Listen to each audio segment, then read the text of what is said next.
Kato Sd80Mac. We're going to be putting a loksound sound decoder in this one.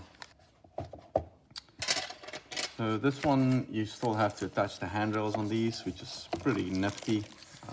If you like that sort of thing, I do. It takes a little bit of time, but I do like that sort of thing. I think that's part of the hobby, is to do things on your own. Instructions, we won't be going through that. We don't need that at this point in time. That's more applicable when we get to the handrail side. So underneath, that's all the handrails for it.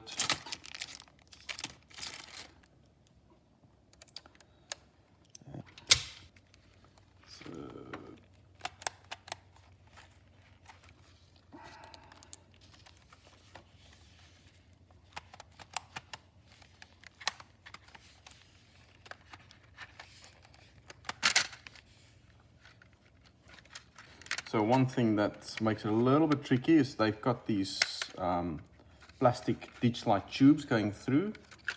And I think you just got to be careful when you pull this off so that you don't break those. All right, that's the shell off. And that's the ditch light tubing that I'm talking about. So that lines up with that globe there. Now, a few things we need to work out. Where we're going to put our little speaker. Okay. Now, this one is a DC model, and it's got a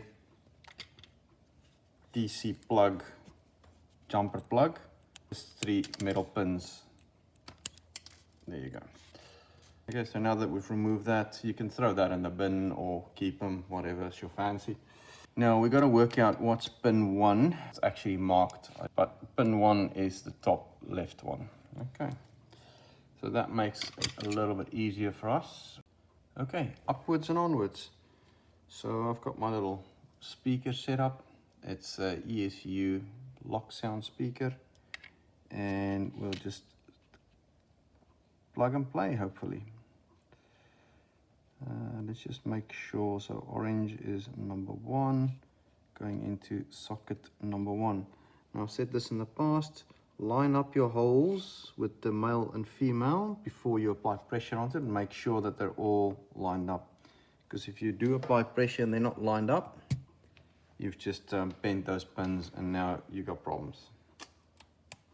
Okay, so I've got a little bit of tape, double-sided tape. I'm just going to put that on this decoder, and then it's just a matter of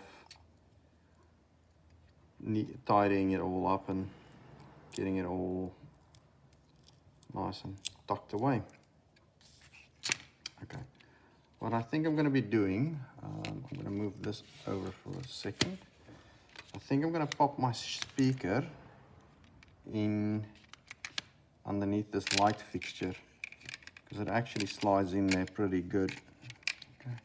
I'm putting it in wires side first. I don't know if you can see that on the film, but I'm putting it in wire side first for the simple reason. I know if the metal bits is going in underneath this plastic tube, it's not going to touch the bugger. It's not going to touch anywhere there or specifically there to create a short on the speaker side of things, because that will kill the decoder. Most decoders, if you have an issue on any of the functions or pickup or motor, if you've got a short there, normally the decoder power is restored to normal and the decoder functions normally. However, if you've got a short on your speakers, those 2 wires touch or anything interferes there, it blows the amp on the decoder. The decoder is gone.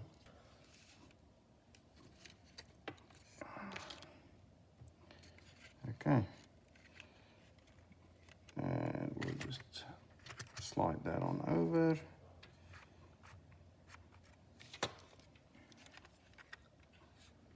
Okay, now we got to look for the tabs. These Katos have got little tabs where they clip into. I might do this off a little bit off camera as well, to be honest.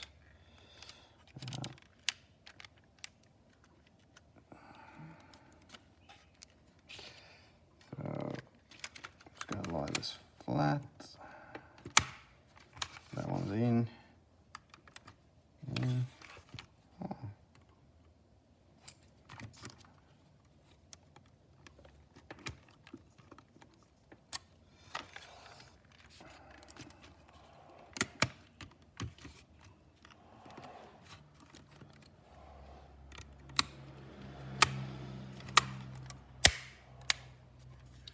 There she goes.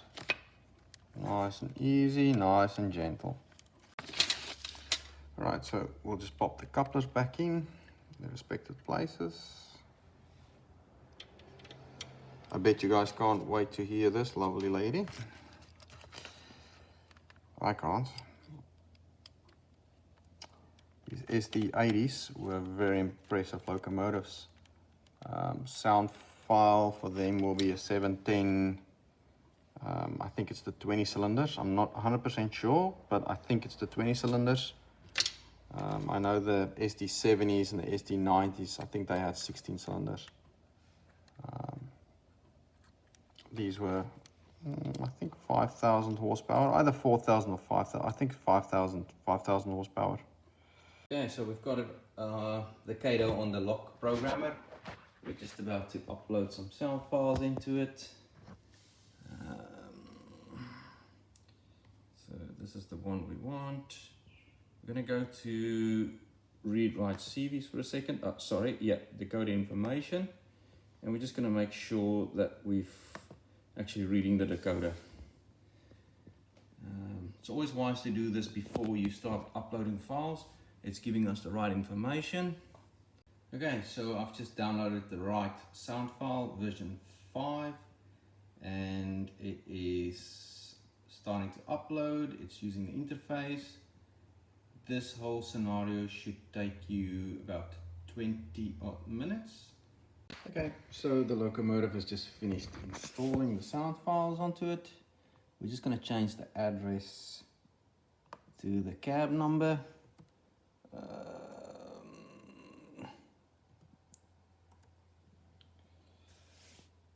7204, 7204, and we'll go to that one. Cancel. You need to change that over to long address. I'll pay 7204 and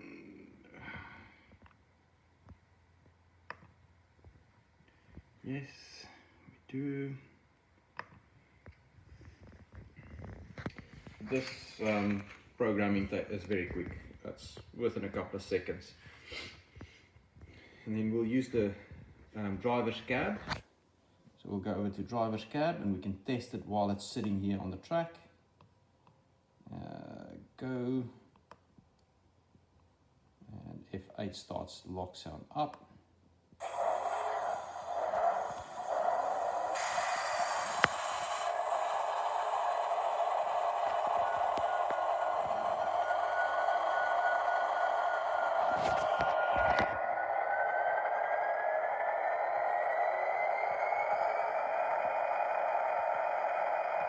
Bell.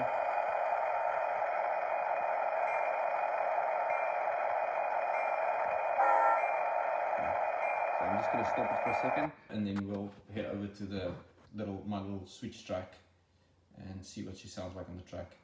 Okay, let's hear what she sounds like on the layout. So 8 starts it up.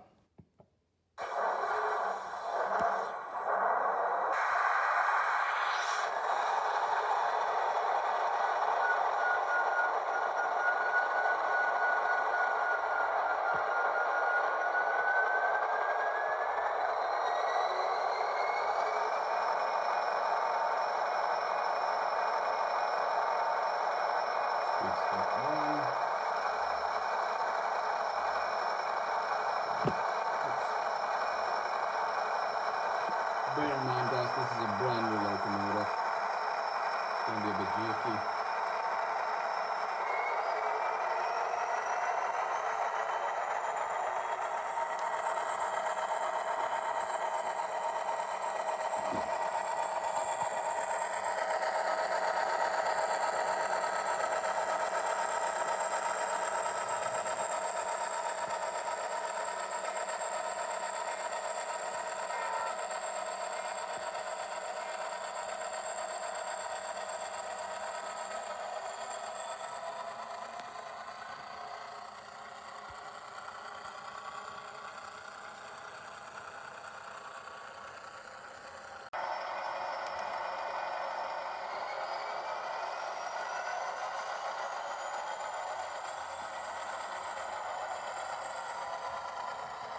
shutter down.